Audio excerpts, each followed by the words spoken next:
back-to-back 2-0 wins, Karl. Satisfactory evening. How was it? Yeah, probably should have been a lot more comfortable than what it was.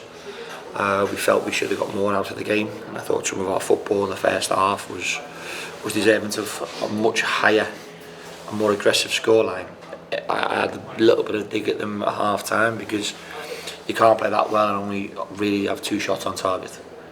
And for me, I feel that we deserved more, but we probably didn't because we didn't take enough opportunities.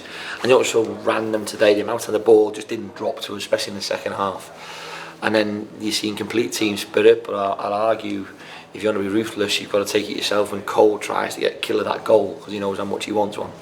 And it's something that I'm proud of it because it's what type of people we have here, but I'm frustrated that we didn't get that 3rd goal for the first time this season.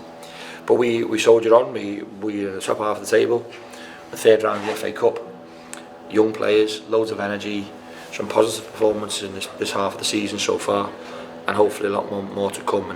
And just what, and I'm going right off tangent here, which I do a lot, but Dan Chester's out injured, Steph Negru out injured, James Chester out injured, Josh Osterfield out injured, Frankie out injured, Ryan Watson, Akib Adalukin, 7 first team players not fit today through contact and through stuff that are out of people's control, unlucky in some ways.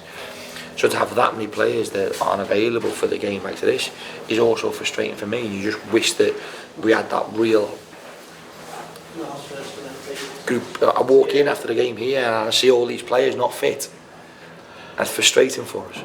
That does bode very well though for the second half of the season, because you've made changes tonight from the team that won on Saturday. Yeah. One of those changes was Woodburn, and there he is, popping up to score, and some great work from Fauna in the build-up. I thought he was brilliant. I thought he was off it on Saturday. We brought him off because of that, and I thought the way he responded, it was probably the best he's played as an all-round performance. But I thought Lundy is Benjamin Button, Lund. I thought was brilliant in there as well, and he showed real quality. And obviously with 1 or 2 players who got out injured, he showed that little bit of nous at certain stages. But we're going to have to be better again on Saturday, because that's not going to be enough to get 3 points away, Julian. I hate to sound like a broken record, but I do have to mention that before the opening goal, there's Matty Young again making that fantastic double save just before that happened. Which... Well, not really, because he should have kept over the first one. It was his own fault.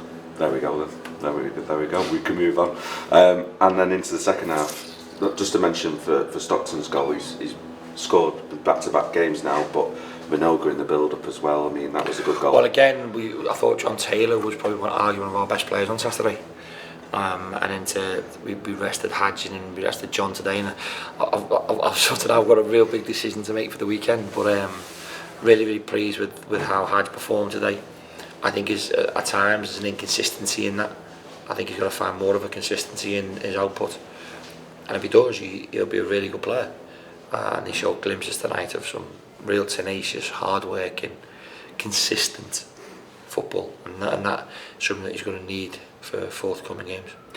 Gillingham next. You mentioned the fact we're into the top half of the table now. What's your thoughts on this challenge this weekend? We know it's going to be hard. Listen, whenever you go into a 3-game week, you know it's always going to be difficult. I think that we've showed elements today of real positive play, but we need more. We need more if we're going to get anything out of it. It's a difficult place for me. I've not had many positive results there. I've had one tremendous result, and the rest haven't been too great. But we know how hostile it can be down there. It's always a team that you find hard to play against because of how tight their ground is and how their fans make it.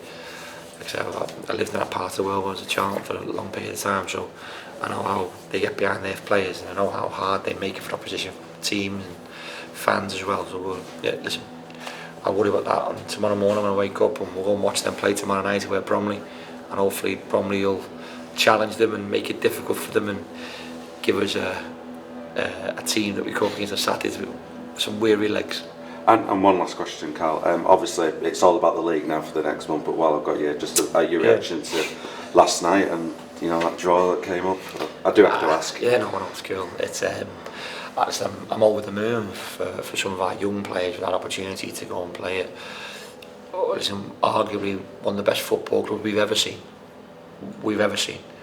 there's been dynasties, hasn't there, from Liverpool in the late 70s, early 80s to United for a long period of time, and City have took that baton on over recent years, and Pep has been a manager at the top of the tree for a long time. I spoke to the talkSport this morning. Ali McCoy thought it was hilarious, the fact that he's struggling at the moment. I'm sure there'll be answers. He'll get the right answers in between now and when we play them. And it's a wonderful opportunity for us. I've been lucky. Be the third time I managed against him, and not too long ago went to City manager to the Etihad with Leeds, and you know how good they can be when you stand next to that touchline. Being lucky enough to do it a lot against some top players, and they move different. Trust me, they move different. Pace and power, they see things that even you don't see stood on the sideline. But we'll really look forward to. We've got a lot of challenging football in between now and then. A Christmas period, which I love more than any. I'm a real positive one when it comes to Christmas. I do love Christmas, and I also love it because I love our industry at that time of year. It's brilliant. They're paid to play football at Christmas, and it's the moving month. You put yourself on amongst it if you get it right from a recovery and performance output. It'd be lovely to be in that top half, top 10 playoffs even. When by that time that comes around, we play Manchester City away.